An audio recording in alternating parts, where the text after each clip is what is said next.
maana Biblia inasema vyote vitakwisha, lakini neno la Mungu havitaisha. Wanadamu watakwisha, watakufa, lakini neno la Mungu haliishi. Kwa hiyo ndio nataka tuangalie maandiko, mpendwa, ili tujue yanatuzungumzia nini kuhusiana na maisha yetu.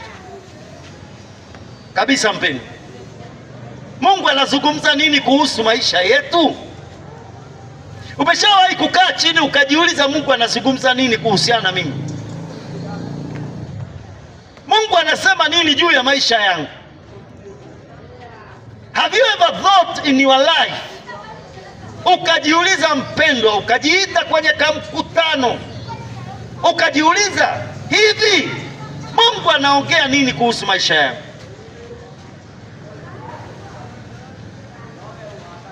Wacha nikwambie mpendwa,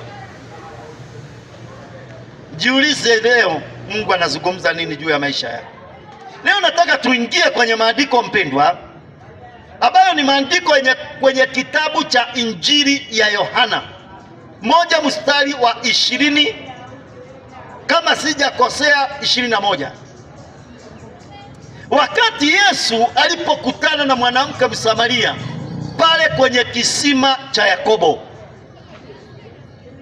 Maana kuna wakati Yesu aliwatuma wanafunzi wake waende wakachukue chakula huko mjini. Yesu akabakia nyuma, na wakati Yesu alipobakia nyuma, alienda akakaa kwenye kisima cha Yakobo akapumzika pale. Na wakati alikuwa amepumzika pale, palitokea mwanamke akaja kuteka maji kwenye kile kisima.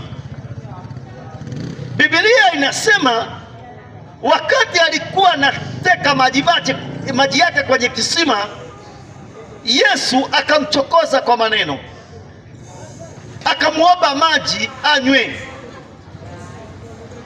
Yule mwanamke alikuwa ni Msamaria, akamwambia Yesu, imekuwaje wewe Myahudi kuniomba mimi maji unywe, na unajua mimi ni mwanamke Msamaria? Yesu akamjibu akamwambia, kama ungalijua karama ya Mungu, naye ni nani akuombaye maji anywe, ungalimuomba yeye, naye angalikupa maji yaliyo hai. Yule mwanamke akamwangalia Yesu, akaona Yesu hana kitu cha kutekea maji, tena kisima ni kirefu. Akamuuliza Yesu, haya maji utayapata wapi? Huna kitu cha kutekea maji, kisima ni kirefu, utapata wapi haya maji? Yesu akamjibu akamwambia, yeye anywaye maji haya ataona kiu tena, bali yeye anywaye yale maji nitakayompa mimi hataona kiu tena, bali ndani yake kutakuwa kisima kinachobubujikia uzima wa milele. Yule mwanamke alimshangaa sana Yesu, asijue alikuwa anaongea na Bwana Yesu, maana aliona tu ni mwanamke, ni mwanaume wa kawaida. Biblia inasema wakati mwanamke alipomtazama Yesu, asijue ni Yesu na asijue ni Bwana, akamwambia, ninakuomba unipe hayo maji.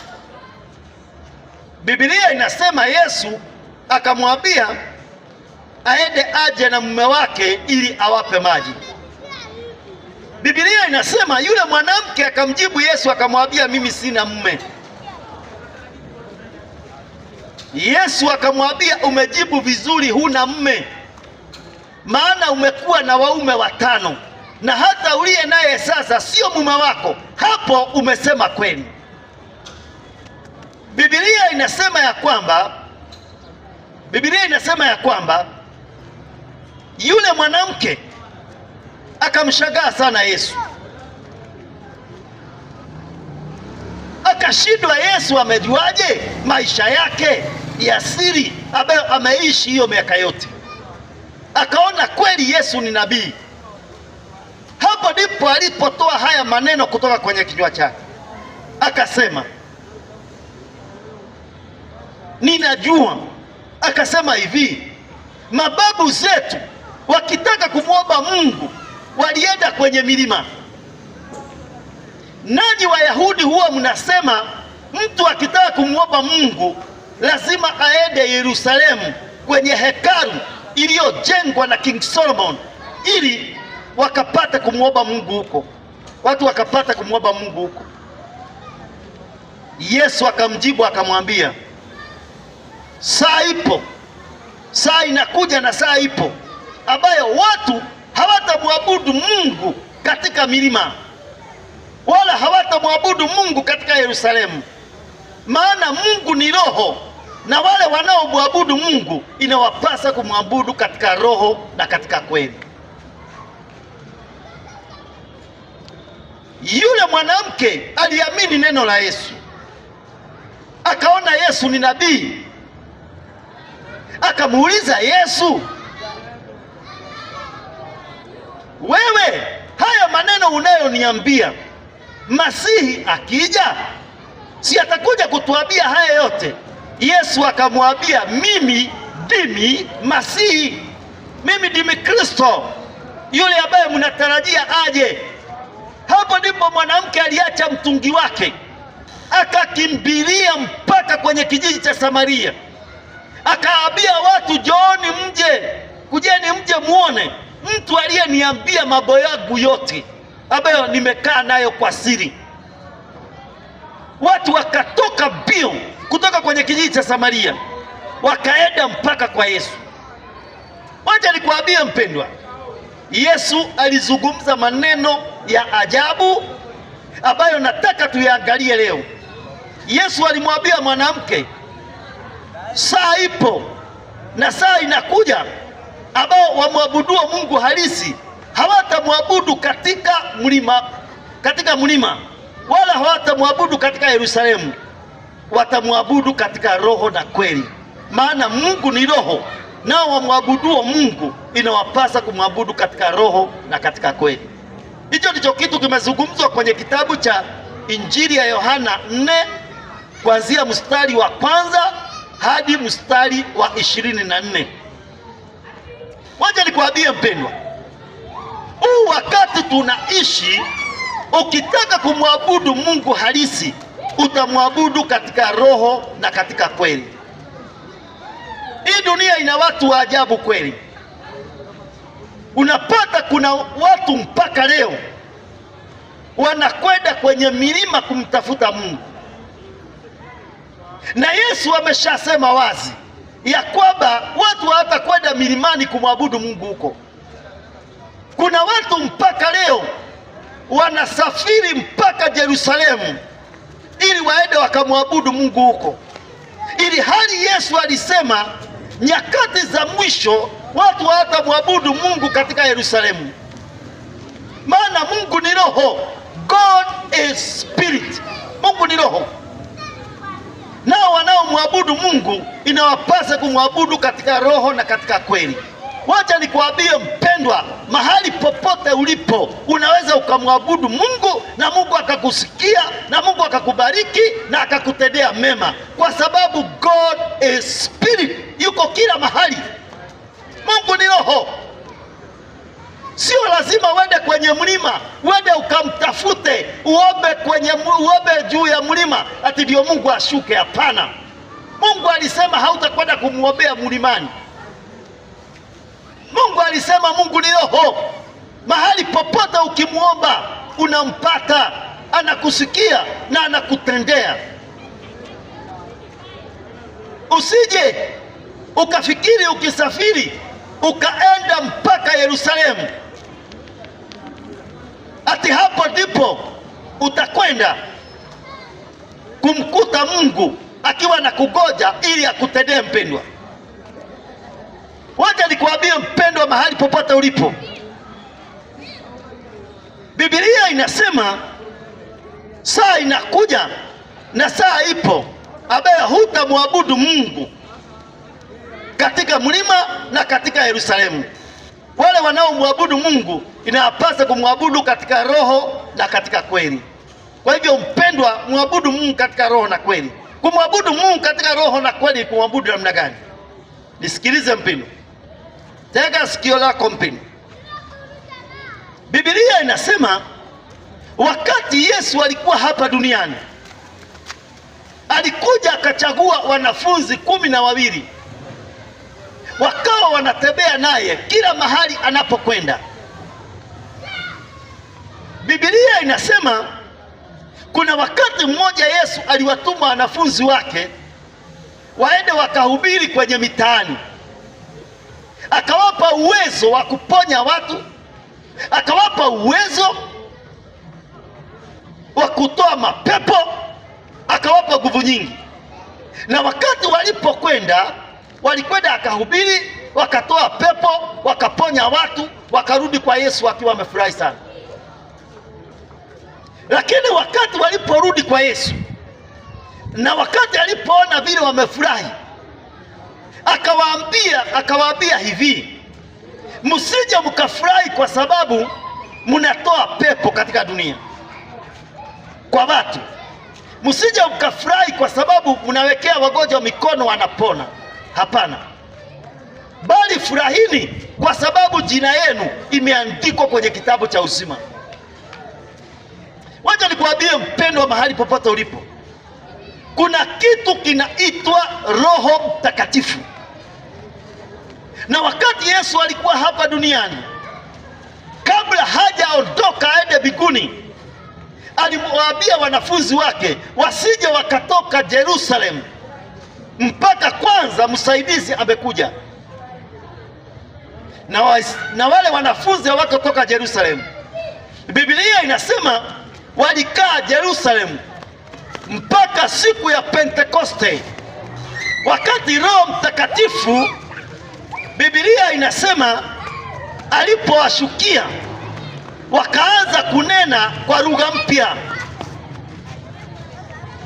Wacha nikwambie mpendwa, mahali popote ulipo, Biblia inasema ukitaka kumwabudu Mungu katika roho na kweli, lazima umpate Roho Mtakatifu.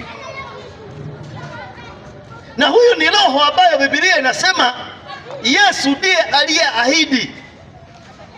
Ukisoma kwenye kitabu cha Injili ya Yohana 16, Biblia inasema Yesu aliwaambia wanafunzi wake atawatumia msaidizi ambaye atawasaidia katika kumwabudu Mungu wa kweli.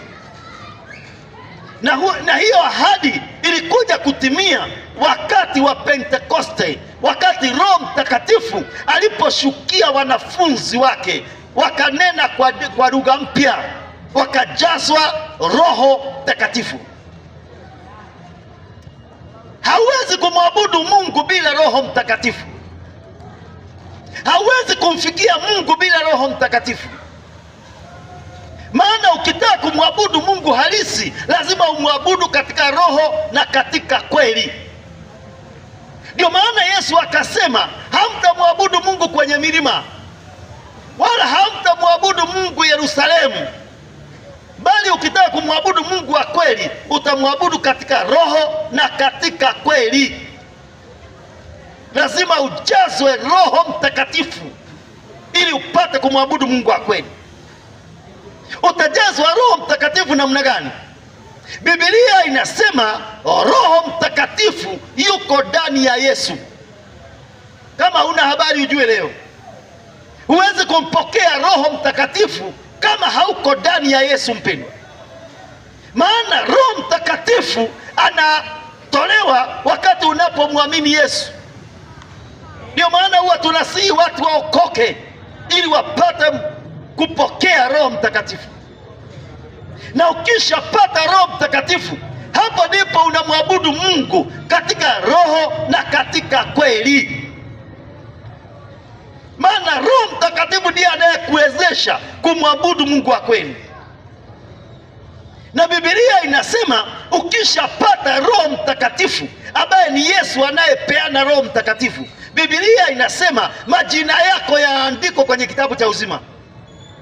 Maana Roho Mtakatifu ndiye anakupa garantii ya kwamba utapokea kile ambacho Mungu aliwaahidia watu wake. The Holy Spirit, the power of the Holy Spirit. Ukishampata huyo, hapo ndipo unapata garantii ya kwamba utapokea kile ambacho Mungu alikuahidia katika maisha yako ukishaokoka. Ndio maana Biblia inasema wazi, inasema ya kwamba wale wote waliojazwa Roho Mtakatifu, hao peke yao ndio wanaolishwa na Mungu, na hao peke yao ndio wako na nguvu ya kuondoa mapepo na kuwekea wagonjwa mikono ili wagonjwa wapate kupona. Ukiwa na Roho Mtakatifu, because it is the power of the Holy Spirit. Ukiwa na Roho Mtakatifu unawaka moto, mpendwa. Unaweza kumwabudu Mungu katika roho na kweli. Unaweza ukatembea mahali popote bila woga. Kwa nini? Roho Mtakatifu anakuongoza. Ndio maana Biblia inasema tuombe Mungu atujaze Roho Mtakatifu ili tuweze kumwabudu Mungu katika roho na kweli. Ukishajazwa Roho Mtakatifu, hata ukiwa ndani ya nyumba unaweza kumwabudu Mungu katika roho na kweli. Sio lazima uende kwenye milima. Kuna watu wanasafiri mpaka Ngong Forest, wanafikiri wakienda kuomba Ngong Forest ndio watampata Mungu. Kuna wengine wanaenda Mount Kenya, wanafikiri wakiwa juu ya mlima ati ndio Mungu atawasikia. Neno la Mungu linasema watu wanaomwabudu Mungu halisi hawatakwenda kumwabudu kwenye milima. Iwe ni wa Mount Kenya, iwe ni Mount Longonot, iwe ni kule Ngong Hills. Sio lazima uende kule. Ukishajazwa Roho, tafuta ujazwe Roho ili uweze kumwabudu Mungu katika roho na kweli, kwa sababu Mungu ni roho, nao wanaomwabudu inawapasa kumwabudu katika roho na katika kweli, ili wapate kumfikia Mungu. Maana Mungu hana mwili na nyama. Mungu ni roho. God is spirit, and the only way to reach God, you ought to have the Holy Spirit. Lazima upate Roho Mtakatifu. Huwezi kumfikia Mungu kama huna Roho Mtakatifu, mpendwa. Na huyu Roho ako ndani ya Yesu. Lazima upate Yesu ndio upokee Roho Mtakatifu. Ndio maana leo nimekuletea habari njema, mpendwa. Mahali popote ulipo, jua ya kwamba Mungu yuko pamoja nasi ukiwa ndani ya Yesu. Biblia inasema kwenye kitabu cha Injili ya Yohana 14 mstari wa 6, Biblia inasema Yesu ndiye njia, kweli na uzima. Hakuna mtu aendaye kwa Baba ila kwa kupita kwa Yesu. Njia ya kumwendea Mungu ni Yesu mwenyewe. Njia ya kumfikia Mungu ni Yesu mwenyewe, sio kuchinja mbuzi ama kuchinja kondoo. Damu ya Yesu ndio peke yake iliyo na uwezo wa kukufikisha kwa Mungu. Mungu alisema hataki damu za wanyama. Ameshatoa damu yake mwanae ili ipate kukufikisha mbinguni. Wacha nikwambie mpendwa, mahali popote ulipo, tafuta Bwana Yesu akuoshe kwa damu yake ili ujazwe Roho Mtakatifu, ili Mungu akufanye kiumbe kipya. Ya kale yapite, tazama mapya kuja katika maisha yako, ili ufanyike kuwa mtoto wa Mungu. Na kutoka hapo Biblia inasema unaweza kumwabudu Mungu katika roho na kweli, uwe ndani ya nyumba, uwe unasafiri kwenye gari, uwe kwenye kazi, mpendwa, mahali unapofanyia biashara yako. Ukijazwa Roho Mtakatifu unamwabudu Mungu katika roho na kweli. Hapo ndipo utaweza kumwona Mungu. Wacha nikwambie mpendwa, mahali popote ulipo, Mungu wa kweli ni roho, is spirit. God is spirit. Mungu ni roho. Mungu hana nyama na damu kama sisi, na kama Mungu hana damu na nyama kama sisi, huwezi kumwendea kama vile unavyomwendea mwanadamu. Lazima uingie katika roho, maana Mungu ni roho, ili uweze kumwabudu. Na huyo roho yuko ndani ya Yesu aliye mwanaye Mungu. Kwa hivyo mpendwa, mahali popote ulipo, jua ya kwamba uweze kumwabudu Mungu katika roho na kweli, ili naye Mungu apate kusikia maombi yako na apate kukutendea. Mpendwa, Mungu akubariki sana, akutendee mema na akuinue katika kila njia. Inamisha uso wako, tumshukuru Bwana. Baba mtakatifu, katika jina la Yesu ninasema ni asante jioni hii njema kwa ajili ya maana utukufu wa jina lako Bwana. Bwana, nakushukuru kwa sababu ya neno lako, nakushukuru kwa ajili ya utukufu wako Bwana, nakushukuru kwa ajili ya hili neno ambalo umenena, lina nguvu sana. Mungu unasema ya kwamba tukuabudu katika roho na kweli, maana wewe ni roho Bwana. Tunaamini na tunasadiki hayo, na ndio maana Bwana tunakusihi kwa neema yako utujaze Roho Mtakatifu ili tuweze kukufikia wewe Bwana Mungu. Bwana, kuwa pamoja nasi, utulinde na utuongoze Bwana, tuinue katika kila njia ili maisha yetu yakapate kusimama vizuri. Thank you Jesus, thank you Lord. Asante Bwana Yesu, kuwa pamoja nasi, utulinde na utuongoze Bwana, na ni katika jina tukufu, jina la Yesu nimeomba tena nimeamini. Amen. Amen. Amen. Amen. Mungu akubariki sana, akutendee mema na akuinue katika kila njia. Na kama uko hapo mpendwa, na ungependa Mungu akuokoe, kuokoka, Biblia inasema kwenye kitabu cha Matendo ya Mitume 17 mstari wa 30. Biblia inasema zamani zile za ujinga Mungu alijifanya kama haoni, lakini sasa anawaagiza watu wote wa kila mahali watubu, maana kuna siku ameweka ya kuwahukumu wanadamu wote. Kuna siku Mungu ameipanga ili apate kuhukumu watu wa dunia. Na kama kuna hukumu, ogopa, maana hukumu ya Mungu sio kama hii ya mahakama yetu ya dunia. Ya Mungu inatisha. Kama watu wanaogopa kupelekwa mahakamani ya dunia, ya Mungu ndiyo mbaya, ndiyo inatisha mpendwa. Na kama ya dunia inatisha, ogopa ya Mungu. Mungu anasema amepanga siku ya kuwahukumu wanadamu wote. Kwa hivyo jiulize mpendwa, ukienda mbele za Mungu utamjibu nini? Utamjibu nini mpendwa? Maana Biblia inasema kila mtu atauchukua mzigo wake mwenyewe wa dhambi. Kila mtu atabeba mzigo wake wa dhambi. Kila mtu, awe mfalme, awe raia, awe askari, awe nani, kila mtu atabeba mzigo wake mwenyewe na ataenda mbele za Yesu, maana Yesu ndiye hakimu. Jesus is the judge. Kama huna habari ujue leo, Yesu ndiye atakaye wahukumu watu